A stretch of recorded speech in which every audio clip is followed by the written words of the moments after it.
యేసుక్రీస్తు నామములో మీ అందరికీ వందనాలండి. ప్రభు దూత గొర్రెల కాపు దగ్గరికి వచ్చి చెప్పిన వాక్యాన్ని మనం జ్ఞాపకం చేసుకుందాము.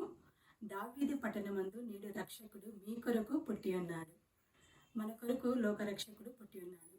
మనల్ని పాపం నుండి శాపం నుంచి విడుదల చేయుటకు, మనకు మనల్ని రక్షించడానికి, మనల్ని నీతివంతులుగా చేయడానికి పరలోక మహిమను వేడి మన మధ్యకి ఆయన నరరూపిగా పశుల పాకలో జన్మించి ఉన్నాడు. మనం చూసినట్లయితే యెషయా భక్తుడు కూడా ప్రవచించి ఉంటాడు. ఏమంటే చీకటిలో నడుచు జనులు గొప్ప వెలుగు చూచుచున్నారు అని. మనము చీకటిలో ఉన్న మనల్ని, మన బ్రతుకుల్ని వెలిగించడానికి ప్రభు అయిన యేసుక్రీస్తు ఈ లోకానికి వచ్చినాడు. నా హృదయాల్లో యేసయ్య జన్మించాలని మనసారా కోరుకుంటున్నాను.